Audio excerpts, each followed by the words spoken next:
So in that vein, I want to tell you about one unidentified person that was discovered yesterday. And I'll just give you a little description here. CPD homicide, and one of our investigators responded to the Sacred Heart Recreational Area soccer fields and the Mount Storm Park area yesterday for an unknown male, white, approximately 6 feet tall, about 230 pounds, brown hair, brown eyes, full beard, kind of longer hair, no tattoos, no scars.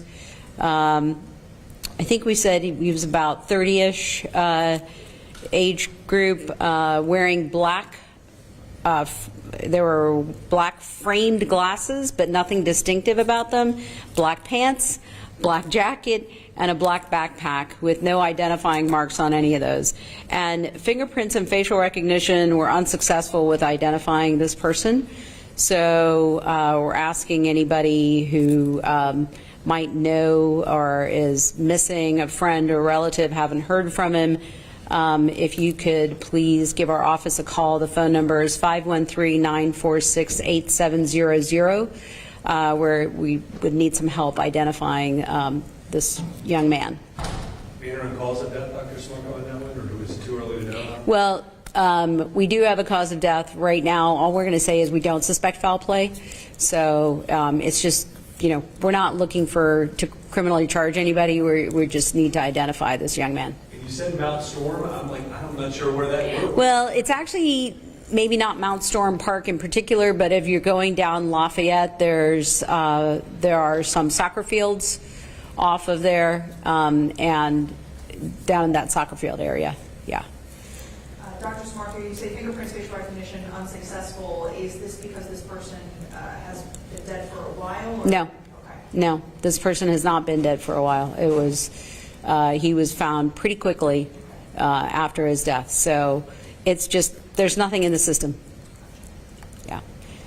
So are we ready with our? Okay. So the second person that we need help identifying is on Sunday.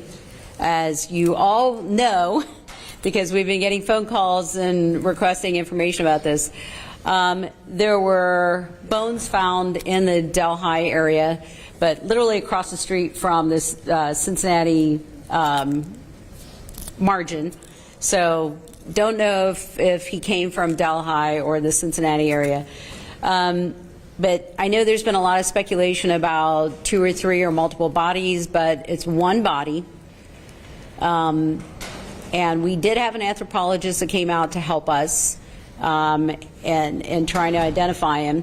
But he was found in the 6800 block of Hillside Avenue, and actually up in the woods, and he was discovered by somebody walking around in this area. Can you see that? Okay. Delhi had pretty big lights up there. I mean, they worked through the night trying to find additional information, additional items of evidence, and our investigators were out there, and our search and rescue people were out there. So the anthropologist, he gave us a verbal report. It's going to be a few weeks before we have a final report, but basically what he said was this is a middle-aged black male, and he is about 6 feet tall. He was wearing extra large shirts and a Port Authority jacket, one of those kind of a fleece jacket. He had on jeans, and it said Signature by Levi Strauss on the patch on the jeans. They were a size 38 waist, 32 length. And he also had on, he was found in this area. Just, you can see how wooded that is. And that would explain why it took a while to find him. We think he's been there since approximately sometime in the fall. So he'd been there a while. These are the shoes that he was wearing. They are size 13 Airwalks. It's a bottom. So we think that of his clothing, there was nothing really distinct. There was no printed material on the printed information on the T-shirts or anything, and this may be the most distinctive item he had on. And other than that, we don't really have any other information about him, and we're, again, not suspecting foul play, but we have so little information, and we're putting all the pieces together, and no pun intended, but we're still at the early phase of our investigation, and we're hoping that the public can help us. If anybody that kind of matches that description has not checked in with family members or any groups that he's a part of, not sure if he was homeless or not. We really have very little information other than we don't really suspect foul play. We're just trying to identify who he is and then go from there. What's the importance, Dr. Smarko, in a case like that, because this is so unusual for all of us to hear probably too, finding the remains largely intact? I mean, I don't know what percentage you would say of this gentleman you found was discovered versus like if there were an animal that came along and took an important piece away. I mean, I know that's really kind of a strange question, but talk about that a little bit because it's odd. Sure. When remains are found like this, especially when they're skeletal remains, we depend on, our investigators are good at this too, but we also need the assistance of anthropologists. They lay out the bones so that they can understand how complete the skeleton is. And there are missing bones, yes, but I would say 92% or so of his skeletal remains are intact. There are a few missing bones, but his skull is intact. There wasn't any evidence of bullet wounds or anything on the skeletal remains that we have. There wasn't any evidence of blunt trauma or trauma to his skull or the bones, the long bones. We are going to go back out on this weekend. Search and Rescue is going to go back out and try and find some of the missing bones. But at this point, I think we have enough to go on, especially with the help of the anthropologist, as far as being able to say that he was black male, middle-aged, and probably about 6 feet tall. And then, like I said, the shirts were all extra large. And I gave you the jean size, and then the shoes are size 13. Was there anything else found in the area? Did he have like a backpack with them? Or? No. I mean, there were other little items that didn't seem to be associated with him that were found, but nothing distinctive as far as, items that he might have been carrying or anything, no. Anyone like reported missing out of that area that might have? Well, interestingly, I think there is a white male missing for about 18 months in that area, right? But that was quite a while. And nobody that really fits the description of the remains that we found. Do you, if you're trying to unpack and determining to put into a category of cause of death at some point, and hopefully ruling out foul play definitively, the drug epidemic is what it is, and I would certainly not prescribe that to this gentleman, and who knows. Mm-hmm. If you just have bones, can you tell that? I mean, what might have caused the death? Yeah, no, in general, we need some soft tissue to be able to do a toxicology analysis. When there's skeletal remains with very little soft tissue available, it's difficult to attain that kind of information. I mean, in decomposed or partially decomposed bodies, we'll even look at the vitreous in the eye to try and get a toxicology analysis, and we've done that before when the blood isn't reliable. But in this particular case, there isn't any of that to look at. So we look for trauma to the skeletal remains when we're trying to determine if possibly a homicide. And there wasn't any evidence of trauma to the bones. The other thing we look for is, people have implants. Some people have knee replacements, hip replacements, things like that. He doesn't have any of those. A lot of those have numbers on them that we can refer to a database and figure out who they belong to. But he doesn't have any of those. He didn't have any evidence of healed or healing fractures along the bones, and so that's another thing that sometimes we can try and, especially if we get the public to help and we can get medical records from somewhere, we can try and find some medical records, imaging to see if we can match. We don't have any of that here, and so we really need the public's help to try and identify him. I know you said that there's no indication that this man's death was caused by foul play or anything like that, but is there any evidence that suggests whether he was moved to this location or that this is kind of where he, That's a great question, and we discussed that. Judging by the area where he was found and the steepness of the hillside and the likelihood of his size, we don't think he was put there. We don't think he was placed there. We do think that he probably took himself there and then died. So we're not suspecting foul play. Is there something there that might track people, trails, hiking, geocaching, morels? I don't think so. I think somebody was just walking in the woods and happened upon the remains. But I mean him. Oh, him? I mean, I guess either why somebody was in that area to start with him Yeah. or the person that found him. No, there's nothing. I mean, it's not like it's a hiking trail or anything like that. No, it's behind a residential area. Ron, can you, maybe we'll bring you up for a second if you don't mind. Just talk about when this happened. I mean, clearly social media goes haywire, I'm sure. I'm not familiar with this particular incident, but people get unnerved, and so forth, and as the chief in Delhi, you're aware of that probably. You're working really hard to figure stuff out, and with the coroner's help, just kind of unpack that a little bit and probably put people's minds at ease knowing what we're learning today.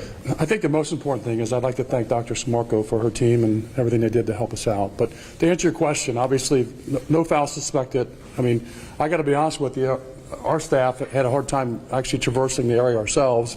I want to say there's a 200-foot height difference from the site where the bones were found and where the houses were. We walked down the gravel driveway. So, and it's great information that she's providing us, and hoping we can obviously track down some loved ones so we can reunite them with their family. And Chief, we interact with you, we work with you. We know Delhi is not a place where you have a lot of cases where we're dealing with, deceased individuals, whether it's foul play or not like that. This I'm sure was a shocking discovery for your officers. What was that like, just that response, knowing that they were walking up on human remains? I mean, obviously it's shocking to our people, but just think of the citizens that found it. I mean, it's kind of alerting and it's alarming.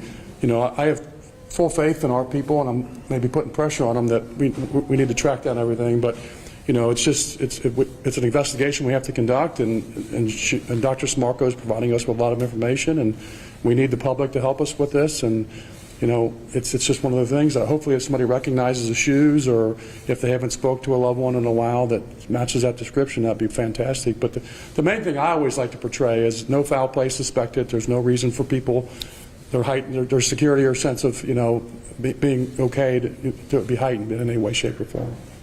Chief, I know we said no foul play, so how would your investigation kind of go going forward? Great.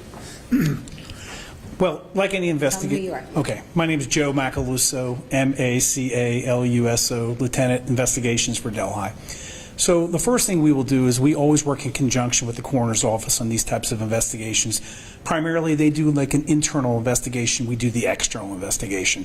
So from the scene, like the chief had mentioned, it was such a long hike to get up there. We don't believe this individual walked up there or was carried up there. We believe he walked up there. Some of the clothing items were kind of mismatched, almost made me believe that it might be someone that bought their clothes at like a Goodwill. And then I started thinking that maybe this was a homeless person. To answer your question, there was no sites, no campsites. We hit drones in the area, and we really walked the hillside quite a bit, and we found nothing to indicate somebody was living there. But that's kind of where we began. But until we identify this individual, it's a lot's going to weigh on that, because once we find out who they are, if we're lucky enough to find that, which I believe we will be, then we can talk to family and find out, are they from the west side of Cincinnati? Are they from a different area? Why were they here, etc. So again, it's a process, and we just begun that process. How wide is the net that you're looking for in terms of missing persons? I- Is there a state database? Yes, we will look state, we will branch out beyond that. We'll work with the coroner's office as well. I can tell you in Delhi Township, we have no one that matches that description that is missing.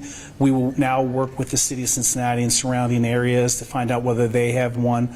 We'll work with the coroner's office and we'll branch out further.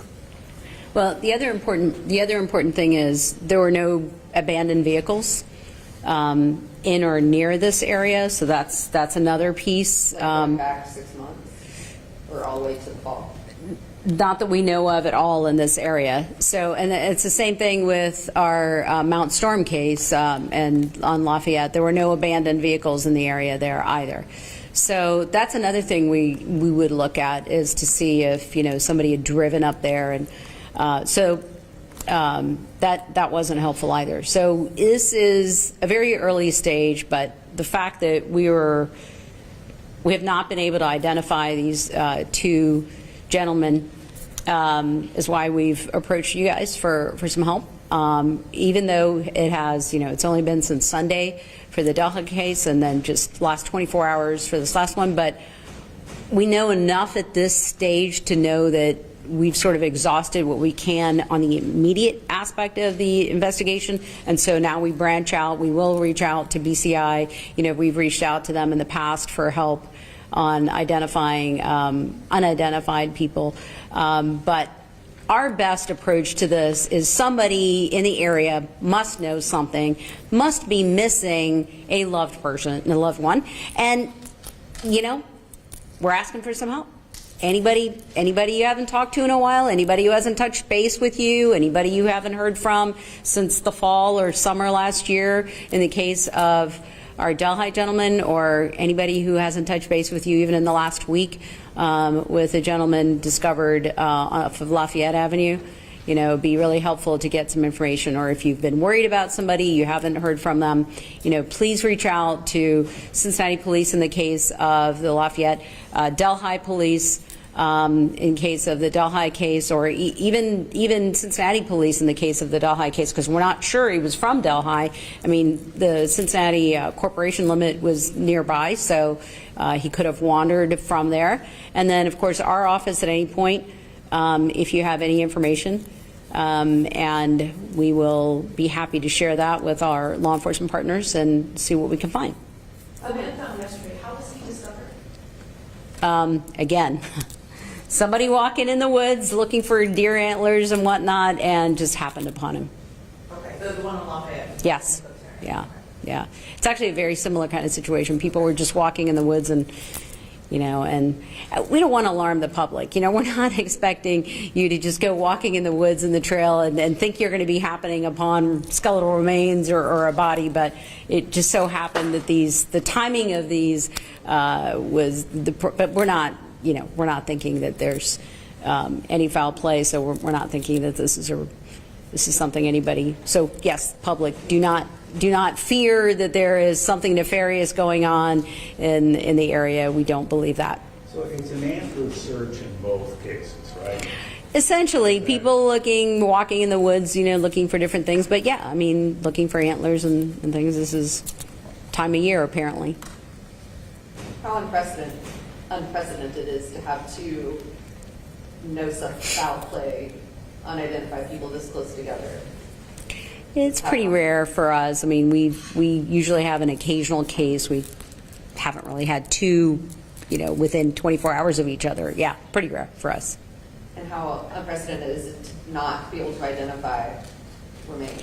Well, I mean, at this point, since it's so early, that's not unusual. I mean, if you checked with me and say, well, it's been 30 days, you know, have you been able to identify?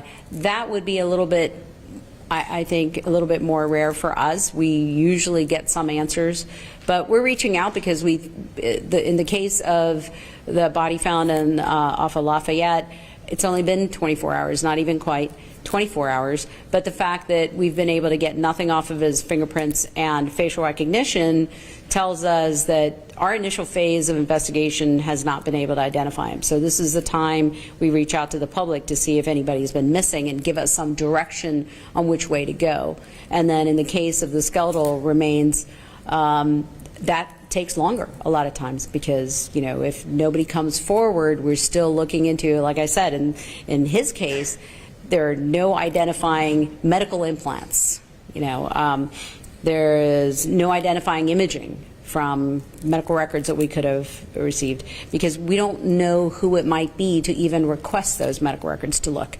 So if we can narrow it down to a few people, we can start, you know, looking into those cases. And in the past, when we've reached out to the public, we'll have several people call in and say, well, it could be this person, it could be this person, it could be this person. And it gives us some names to follow up on to see if they might match. And, you know, in the case of the torso that was found a year ago, that's exactly the process we went through until somebody reached out, saw the Facebook notification, and then somebody reached out with a name that, hey, it could be, and then we did discover that it was her. This underscores that I watch way too much television. Dental records play a role in this at all? There's no dental database necessarily, is there? Well, we would have to have an idea of who it might be to be able to get the dental records. So that same thing with medical records and imaging is that if we have an idea of who we can pursue, yes, we could then try and make a match. But, you know, there isn't a database of generic dental records that we can just put information in and match. So, yeah. And as far as, you know, again, community, just asking for community help and stuff like that, Lieutenant Macaluso mentioned working with other agencies. How, as far as like the community help, how important is it to cast that wide net? You know, how far north, south, are you guys looking at them? Well, we always reach out to the immediate local agencies. I mean, in Delhi, in this particular case, also Cincinnati Police. But we'll expand that as needed. But again, because we don't really suspect any foul play, we think it's going to be focal, local, and regional, our area. Just for clarification, the Mount Storm person that was found was decomposed, similar? No, Okay. he was not. We suspect his death was within 24 hours of being discovered. Are you guys considering using maybe a sketch artist to, you know, sketch what this person looks like and then releasing that? The skeletal remains? Both.